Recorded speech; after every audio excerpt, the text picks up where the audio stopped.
Hello दोस्तों, veterans नमस्कार।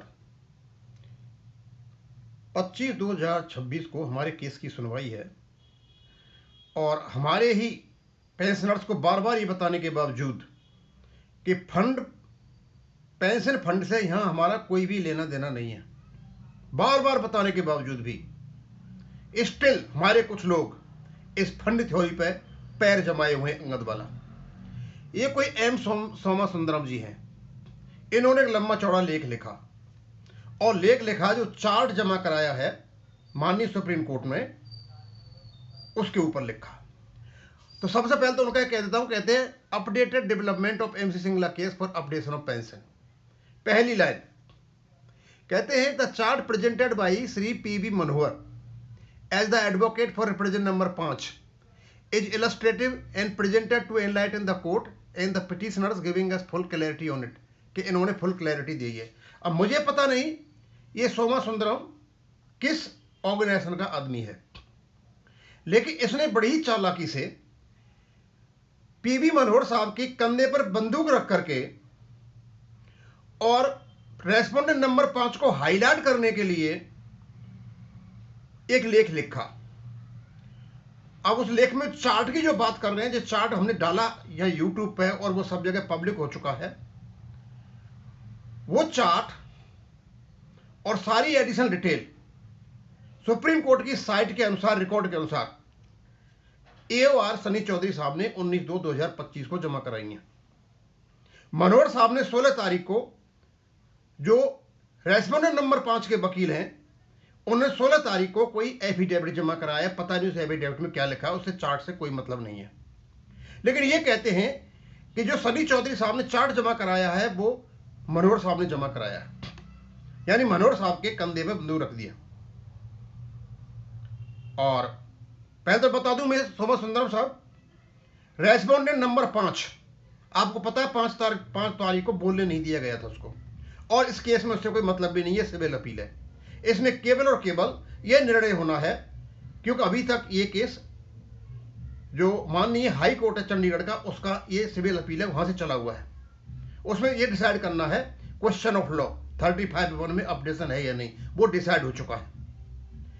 Fund theory का कोई भी लेना देना नहीं है।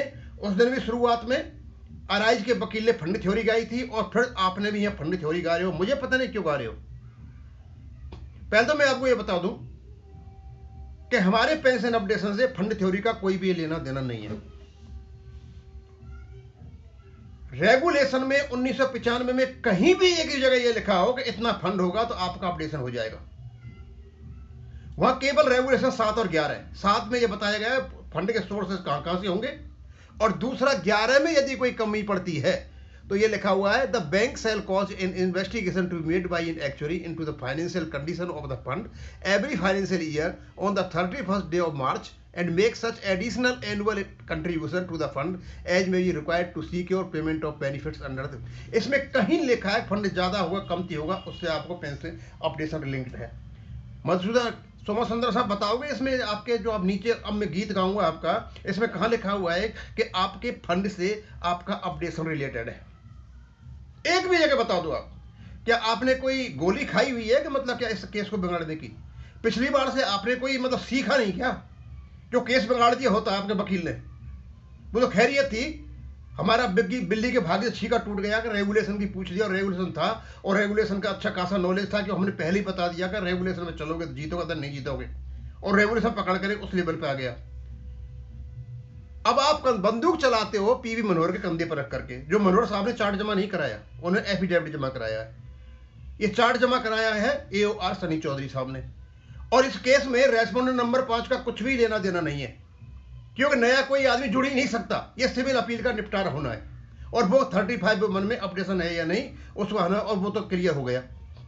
अब आप क्या कहते हो फंड थ्योरी के बारे में, मुझे पता नहीं आप कहां से लाते हो, कौन कहां से गाथा गाते हो, और क्यों मतलब फालतू की बातें करते हो आकर। आप कहते हो मेजर कन्विंसिंग चार्ट, मतलब और तो सब पीछे छोड़ दिए, मेजर चार्ट बता रहे हो आप, और कन्विंसिंग चार्ट मतलब कोर्ट को कन्विंस करोगे आप। पता नहीं है क्या धज्जियां उड़ी थी हमारे पेंशन फंड की। यही थ्योरी तो गाई थी वो आप गा रहे हो, मनीष सिंघवी साहब ने। is that of pension fund since 2021 showing the strength of pension fund to meet out pension updation without payment from bank। मतलब ये मेजर चार्ट है आपका, बड़ी मजबूत आपकी फंड की पोजीशन है। फंड की पोजीशन आपकी 20 लाख करोड़ की है तो आपको अधिकार मिल जाएगा, आपका अपडेशन हो जाएगा। कहां लिखा है भैया? रेगुलेशन में लिखा है कहीं? बिना रेगुलेशन के, लेजिस्लेटिव इंटेंट के आपको अपडेशन दे देंगे? पैसे ऐसे ही बांट देंगे आपको? कहीं किसी जगह पर लिखा है आपके रेगुलेशन में कि आपकी फंड की पोजीशन ये हुई तो आपको अपडेशन होगा, नहीं होगी तो नहीं होगी? लिखा है कहीं? मतलब आपका मेजर कन्विंसिंग चार्ट है, मेजर कन्विंसिंग चार्ट, जाने वो ये सारी मतलब बाधाओं को पार करते हुए आपको पेंशन अपडेशन दिला देगा। आपको पता नहीं है क्या धज्जियां उड़ी थी सुप्रीम कोर्ट में?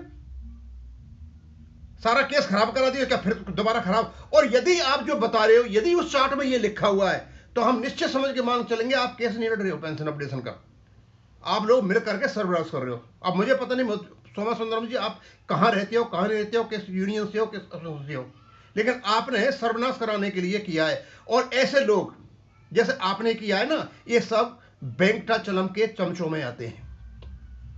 अब मुझे पता नहीं आप कहां थे। फिर आप कहते हो the respondent government incurs no payment from it budget on pension updation of bank. क्या कह रहे हो यार? पेंशन अपडेशन होगा तो गवर्नमेंट को, रेस्पोंडेंट गवर्नमेंट, भैया गवर्नमेंट तो नहीं है कि इसमें तो आपका जो रेगुलेशन 11 है इसमें बैंक इंतजाम करेंगे पैसे का। गवर्नमेंट से क्या लेना? गवर्नमेंट तो उसमें रेस्पोंडेंट बना रखा है डीएफएस को, कोई खर्चा नहीं लगेगा। क्यों खर्चा क्यों नहीं लगेगा? जब आपका अपडेशन का खर्चा होगा उस समय जो बैंक पैसा देंगे अपने प्रॉफिट और लॉस से, तो बैंक तो सरकार ही है ना, पैसा तो सरकार का लगा हुआ है ना, तो खर्चा नहीं होगा। और दूसरे ये बताओ आपका फंड में आपका क्या मतलब कब्जा है? आप फंड के कोई रहनुमा हो क्या? फंड सरकार का, फंड गवर्नमेंट का, बैंक का, आपका क्या लेन देना? जब तक ये बैंक के पेंशन बैठे हुए इर्रिवोकेबल फंड रहेगा, जब एक भी नहीं रहेगा पेंशन लेने वाला, सब खत्म हो जाएंगे। एक एफिडेविट पास किया जाएगा, रिवोकेबल को इर्रिवोकेबल को रिवोकेबल में बदल दिया जाएगा, रिवोकेबल को कभी खत्म कर सकता है टेस्टेटर, क्रिएटर, जो फंड जिसने क्रिएट किया है। लोगों को बेवकूफ बनाने में इतने माहिर हो आप लोग। पूछो आगे क्या कहते हो?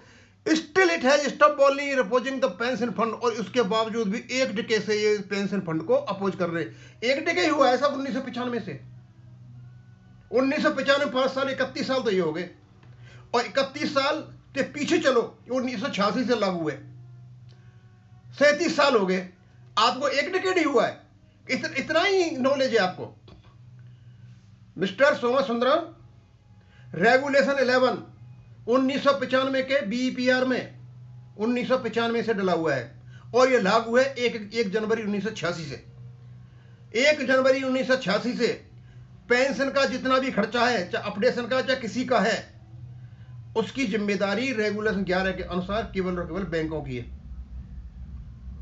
लोगों को बेवकूफ मत। और उसके बाद violating honourable supreme court earlier verdict on wage revision and pension revision as Nakara case. Nakara case में और उसके वायलेट कर रहे। आपने पढ़ा है कि नकरा केस क्या है? Have you gone through that? Nakara case तो ऐसे कहते थे जब जजमेंट आपने दिया है उसके बाद, hope that bank pensioner struggle over decade are not very far away. दूर नहीं है ये तुम्हारी जो आर्गुमेंट दे रहे हो, इससे दूर नहीं है। नहीं आता है इंटरप्रिटेशन करना छोड़ दो, लोगों को बहकाओ मत। आपकी फंड थ्योरी पहले खत्म हो चुकी है। रेस्पोंडेंट नंबर 5 का यहां कोई काम नहीं है, वो जबरदस्ती घुसा हुआ है। सिविल अपील में कोई फ्रेश केस होता तो कुछ हो जाता, ये जबरदस्ती घुसे पड़े हुए। वो इसलिए घुसे पड़े हैं कल को जीत जात हो जाएगी तो ये कहेंगे कि हमने करा दिया जो कुछ कराया, इसलिए आई ये भी पार पड़ा हुआ। हाँ आप सहयोग कर रहे हो, पैसा लगा रहे हो, वो एक अलग बात है, लेकिन जबरदस्ती लोगों को बेवकूफ मत बनाओ। यह केवल और केवल डिसीजन सिविल अपील पर यह होना है कि 35 पे बंद जिसमें पेंशन अपडेशन है या नहीं, और वो सिद्ध हो चुका है, कोर्ट ने कर दिया वो है, और कई चीजों से होता है। अब उन चीजों को तो कोर्ट में अपने आप कर लेंगे। लोगों को गुमराह मत करो, नहीं पता है तो लोगों को बेवकूफ मत बनाओ। और मुझे पता नहीं सोमा सुंदरम आप किस संगठन से बिलोंग करते हो। अब मुझे यही पता नहीं चला कि आप में नॉलेज की कमी है या जानबूझ करके आप लोगों को गुमराह कर रहे हो। मैं ये समझता हूं कि आप जानबूझ के लोगों को मतलब एक ट्रैक पर डाल रहे हो, माइंड मेंटल एक नैरेटिव सेट कर रहे हो कि नहीं, सारा का सारा पेंशन जो पेंशन अपडेशन पर निर्धारित है, हमारा फंड काफी है, हमें रेगुलेशन से कोई मतलब नहीं। इसका अर्थ ये निकलता है। अब मैं आगे नहीं बोलूंगा, इसलिए बनाना पड़ गया कि कल ऐसा नहीं हो, कल सुप्रीम कोर्ट में जाकर के आपके मनोहर साहब के ऊपर जो बंदूक चला रहे हो, कहीं ये पेंशन फंड की कहानी जाकर के गा दे। पिछली बार से मनोज सिंह भी ने गाई थी, और हमारे पेंशन अपडेशन केस का सर्वनाश करा दें। बहुत बड़ी समस्या का समाधान करना पड़ जाएगा आप लोगों को, बेहद विरोध का सामना करना पड़ेगा। या आपने फंड थ्योरी गाई तो वहां फंड थ्योरी का कोई मतलब नहीं है सिविल अपील में। केवल और केवल 35.1 में रेगुलेशन है या नहीं, और 2003 में वो वाला जो लागू होता है या नहीं, वो ऑलरेडी हमारे जो वकील थे मनीष सिंह जी, वो एस्टेब्लिश करके बैठे हुए कि 2003 में जो अपडेशन आया था, क्लॉज सेक्शन 8 जनरल क्लॉज से पीछे तक को जाता है, और वो सबको कवर करता है, पेंशन अपडेशन है, और उसी की डिटेल माननीय सुप्रीम कोर्ट ने मांगी हुई है। अब यहीं खत्म करूंगा। थैंक यू, धन्यवाद।